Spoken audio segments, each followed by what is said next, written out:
నమస్కారం. శ్రీ హయగ్రీవ స్తోత్రం. శ్రీమాన్ వెంకటనాథార్య కవితార్కికేసరి వేదాంతాచార్యవర్యో మే సన్నిధత్తాం సదా హృది.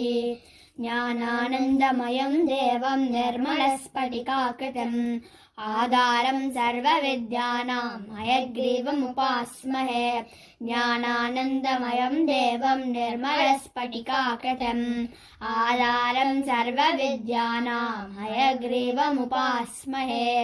స్వదసిద్ధం శుద్ధస్ఫటికమణిభూవృత్పటిబలం సుధాసద్దీశీభిర్దుదివరవతార త్రిభువనం అనంతైశ్వర్యంతైరనువీతహేషాహలహలం హతాశేషావద్యం హయవదనమీడీ మహిమహః. సమాహారः సామ్నాం ప్రతిపదమృషాం తామయజుషాం లయప్రత్యూహానాం లహరివిదతిర్బోధజలతేః కథాతవ్యక్షుభ్యః కథకౌలహోలాహలభవం హరద్వంతద్వాంతం హయవదనహేషాహలహలః. ప్రాచీసంధ్యాకాశిదంతర్నిశాయాः ప్రజ్ఞాదృశ్యైరంజనశ్రీరపూర్వా వక్త్రే వేదాన్ భాతు మే వాజివక్త్రా వాగీశాఖ్యా వాసుదేవస్య మూర్తిః విశుద్ధ విజ్ఞాన ఘనస్వరూపం విజ్ఞానదృశ్యాననబద్ధదీక్షం దయానిధిం దేహభృతాం శరణ్యం దేవం హయగ్రీవమహం ప్రపద్యే. పౌరుషైరైరభివాక్ ప్రపంచైః అధ్యాపితే మూదిమదృశ్యపారా స్తువన్నహం ముగ్ధ ఇతి త్వయైవ కారుణ్యతో నాథ కటాక్షణీయః. దాక్షిణ్యరమ్యా గిరిశస్య మూర్తిః దేవీ సరోజాసన ధర్మపత్ని వ్యాసాదయో విద్యవదేశవాచః స్ఫురంతి సర్వే తవ శక్తిలేశైః మందోపవిశ్యన్నియతం విరించః. వాచాం నిదేవంజితభాగధేయః దైత్యాపనీతాన్ దయైవ భూయోऽపి అధ్యాపయిష్యోన్నిగమాన్న చేత్వం వితర్కడోలాం యవధూయ సత్వే బృహస్పతిం వర్తయతే యతస్వం తేనైవ దేవత్యుదశేశ్వరాణాం అస్పృష్టడోలాయుధమాదిరాజ్యం అగ్నౌ సమిద్ధాచితి సప్తదంతోః ఆతస్తివాన్ మంత్రమయం శరీరం అఖండసారే హవిసాం ప్రదానైః. ఆప్యాయనం వ్యోమ సదాం విదస్తే యన్మూలమేదృక్ ప్రతిపాదితత్వం యామూలమామ్నాయ మహాద్రుమాణాం తత్వేన జానంతి విశుద్ధసత్వాః. త్వామక్షరామక్షరమాతృకాం తే అవ్యాకృతాద్వాకృతవానసి త్వం నామాని రూపాని చయాని పూర్వం సంసంతి దేశాం చరమాం ప్రతిష్ఠాం వాగీశ్వరత్వాం త్వదుపజ్ఞవాచః ముగ్ధేను నిశ్చంద విలోభనీయాం మూర్తిం తవానంద సుధా ప్రసూదిం విపశ్చితస్యే సతి భావయంతే వేలాముదారామివ దుగ్ధ సింధోః మనోగతం పశ్యతి యः సదా త్వాం మనీషిణాం మానసరాజహంసం స్వయంభురో భావ వివాదబాధః కిం కుర్వతే తస్య గిరో యదార్హం అపేక్షణార్థం కలయంతి ఏ త్వాం ఆప్లావయంతం విశదైర్మయూకైః వాచాం ప్రవాహైరనివారితైస్తే మందాకినీం మందయితుం శమంతే స్వామిన్ భవద్యానసుధాభిషేకాత్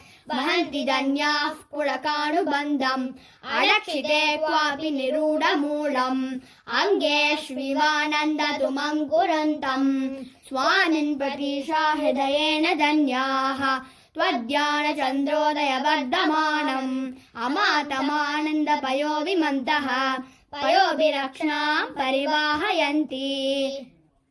స్వైరానుభావా స్వదలీనభావాః సమర్థవీర్యా స్వదనుగ్రహేణ విపశ్చితో నాథ తరంతి మాయాం వైహారికీం మోహనపింజికాం తే ప్రాగ్నిర్మితానాం తపసాం విపాకాః प्रत्यग्रनिश्चेयस सम्पदो मे समेधि क्षीरं स्तव पादपद्मे संकल्पचिन्तामणयः प्रणामाः वेळोक्तमूर्धन्यलपिक्रमाणाम् सुरेन्द्रचूडापदलालितानाम् त्वदङ्घ्रिजीवराजगणानाम् भूयान् प्रसादो मयि नाथ भूयात् परिस्फुरन्नूपुरचित्रभानु प्रकाशनिर्धूततमोऽनुषङ्गाम् पदत्वयीं ते परिचिन्महेन्तः प्रबोधराजीव विभातसन्ध्याम् त्वत्किङ्करालङ्करणोचितानाम् त्वयैव कल्पान्तरपालितानाम्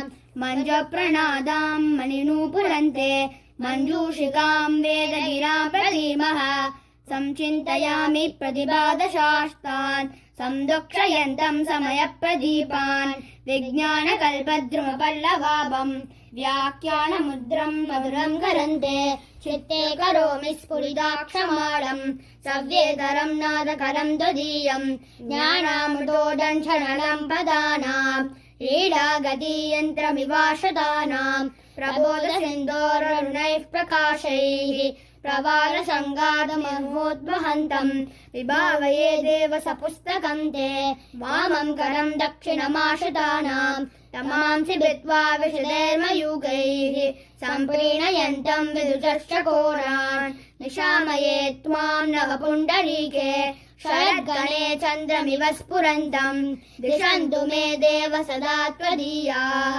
दयातरङ्गानुचराः कटाक्षाः स्तोत्रेषु पुंसाममृतम् शरन्तीम् सरस्वतीम् संश्रुतकामधेनुम् विशेषवित्पारिषदेषु नाथ विदग्धगोष्ठी समराङ्गणेषु जिगीषितो मे कविताकिकेन्द्रान् जिह्वाग्रसिंहासनमभ्युपेयाः त्वाम् चिन्तयन्वन्मयताम् प्रपन्नः त्वामुद्गृह्णन् शब्दमयेन धाम्ना स्वामिन् समादेषु समेधिशीय स्वच्छन्दवादावबद्धसूरः नानाविधानामगतिकलानाम् न चाभिधेत्तेषु कृतावतारः ध्रुवम् तव वानाथपरिग्रहायाः नवम् नवम् पात्रमहम् दयायाः अकम्पनीयान्यपनीतिभेदैः अलङ्कृशीरन् हृदयम् मदीयम् शङ्काकलङ्कापगमोज्ज्वलानि तत्त्वानि शय्यन्ति तव प्रसादात्